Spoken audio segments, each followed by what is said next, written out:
DMTV Info, votre chaîne d'information en temps réel. La politique, la santé, le sport, les faits de société, la musique, les rumeurs et bien plus encore. Vous découvrirez cela dans notre chaîne DMTV Info.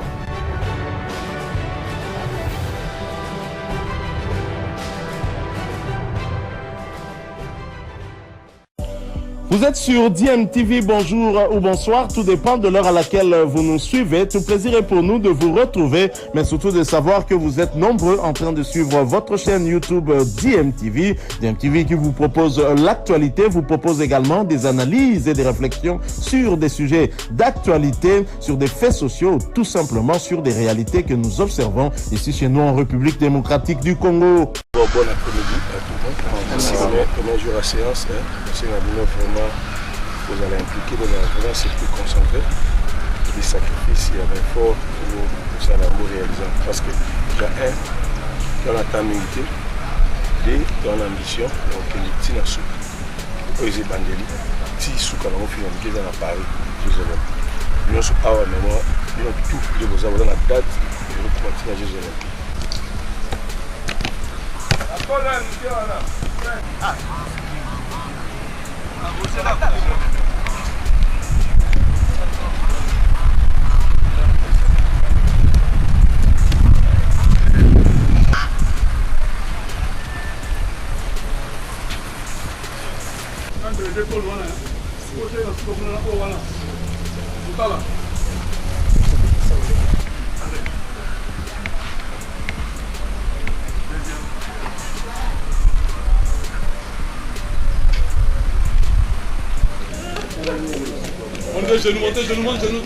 Genou.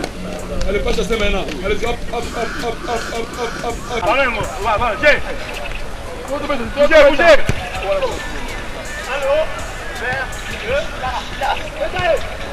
Calme. Aluka.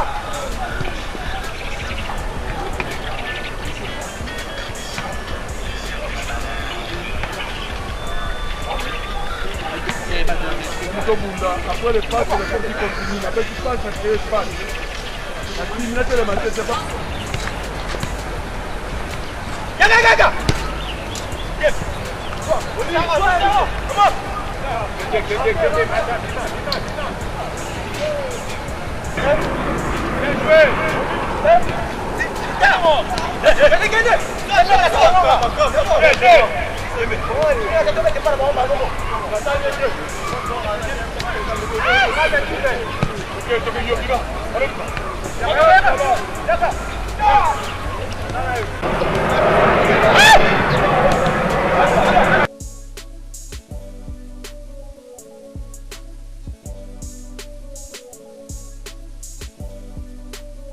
Aujourd'hui, c'était notre première séance d'entraînement. Nous sommes réunis aujourd'hui pour notre première séance. Ça a été une très belle séance. Je pense que nous sommes bien. Nous faisons confiance au staff technique pour ramener cette qualification. C'est l'objectif de ramener cette qualification. Donc nous sommes là, les joueurs, nous sommes prêts à engager à 100% pour mouiller notre maillot. C'est l'essentiel. Démarrons par du football. Le 1er octobre 2022, date de la reprise du championnat national de la Vodacom Ligue 1. Initialement prévue pour le 16 septembre courant, la reprise du championnat national de la République démocratique du Congo avait été renvoyée à une date ultérieure par la Fédération congolaise de football association qui, dans une correspondance adressée à la Ligue nationale de football, demandait à cette dernière de surseoir le processus des reprises. Une nouvelle date était donc attendue par le public sportif. Ce dernier pourrait pousser un ouf de soulagement. Le championnat de la Vodacom Ligue 1 devrait en principe reprendre ses droits le 1er octobre prochain, alors que la publication du calendrier pourrait intervenir dans les heures qui suivent, conformément aux règlements généraux sportifs qui stipulent la publication du calendrier au moins 15 jours avant le démarrage du championnat national. La formule directe avec 20 clubs serait maintenue et selon certaines indiscrétions, il n'y aurait pas de montée ni de descente pour la saison 2022. 2023. Retour sur les propos du secrétaire général de la Fédération congolaise de football association belge Sitwatala Matulwakila à l'issue de la séance de travail tenue le week-end dernier entre le comité exécutif de la FECOFA et la commission de gestion de la Linafoot. À notre niveau, nous avons estimé que beaucoup de préalables inhérents au démarrage normal de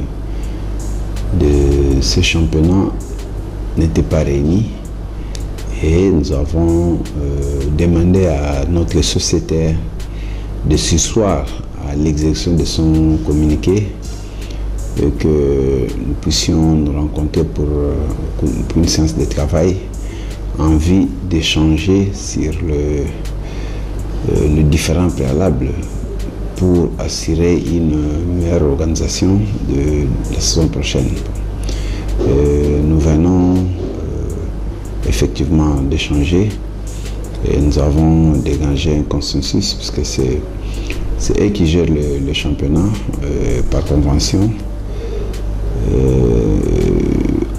C'est un championnat, c'est une compétition de la FECOFA qui a été cédée par convention à la Linafoot, mais ils sont autonomes. Donc, tant sur les plans administratifs, techniques et financiers, ils sont autonomes. Et nous devions dégager un consensus pour assurer une meilleure organisation de cette édition en tenant compte de certains aléas qui ont entouré l'organisation des précédentes éditions, surtout de la précédente. Donc, je parlais de l'édition 2021-2022. Donc, par rapport à cela, dans les jours qui suivent, nous allons traduire par écrit les différents avis et considérations émanant de cette séance de travail et qui vont constituer une ligne directrice de l'organisation de ce championnat. Il n'y a pas de date fixe jusque-là? Non, il n'y a encore aucune date. Mais ce n'est pas pour longtemps. Parce que vous savez que nous sommes habités par le problème de nos clubs qui entrent en compétition interclub de la CAF. Le club va déjà jouer le 11 et le 18 sans compétition dans les jambes. C'est fortement préjudiciable. Et au mois d'octobre, il y a le tout-puissant Mazembe, d'un club Motema Pembe et le FC Saint-Louis-Popo qui vont entrer en danse. Donc, nous devons faire en sorte que nos clubs aient de la compétition dans les jambes avant les trois clubs que je viens de citer. C'était le secrétaire général de la Fédération congolaise de football association qui s'exprimait à l'issue de la séance de travail tenue le week-end dernier, qui fixait donc à une date très proche la reprise du championnat national de la Vodacom Ligue 1. De leur côté, le club continue de peaufiner leur préparation avant d'entamer l'exercice 2022-2023 du championnat national. Le tout-puissant Mazembe, qui se prépare en terre zambienne, va livrer une deuxième rencontre amicale ce mardi 13 septembre 2022. Ce sera contre la formation des Prisons Léopard. Et le football club Lubumbashi Sport intensifie sa préparation, toujours dans la ville cuprifère. Après la préparation physique, l'heure est à la préparation technico-tactique sur un nouveau site d'entraînement. Joseph Ntseka se dit satisfait du déroulement de cette préparation d'avant-saison. Et voilà, on va, avec la complicité des Grâce Lema, écouter Joseph Ntseka, entraîneur du football club Lubumbashi Sport. On a été un peu apaisé parce que là maintenant, heureusement, quand on a fini les travaux spécifiques sur la préparation physique, la première partie, la partie extensive, ça nous arrange parce que là nous sommes maintenant dans la partie technico-tactique et un terrain bien aisé comme ça nous va bien. Bon, jusque là les joueurs ont bien réagi, il n'y a pas eu de blessure, il n'y a pas, parce qu'en ce stade-là, et surtout avec le travail que nous avons fait là toute la semaine passée, où nous avons travaillé sur le plan surforce, donc en utilisant la pente pour motiver les joueurs en puissance. C'est ça entraîne des blessures des fois. Mais nous n'avons eu qu'un seul cas par négligence de ce joueur en termes d'étirement et de la préparation avant de la planification. Il ne tenait pas vraiment attention et la conséquence logique est là. Mais sinon, vraiment, je suis satisfait par rapport à les réactions. On est en train d'entrer dans la phase intensive. Là, nous étions dans l'apprentissage de la vitesse. Donc, entre-temps, la vitesse de jeu, la vitesse d'exécution, la vitesse de course, les sprints. On était à l'entrée de cette phase-là. Et c'est d'une manière spécifique qu'on a travaillé sur la coordination. Joseph Ntseka, entraîneur du football club Lubumbashi Sport, il répondait aux questions des confrères de la direction des communications du club de la ville cuprifère de la République démocratique du Congo.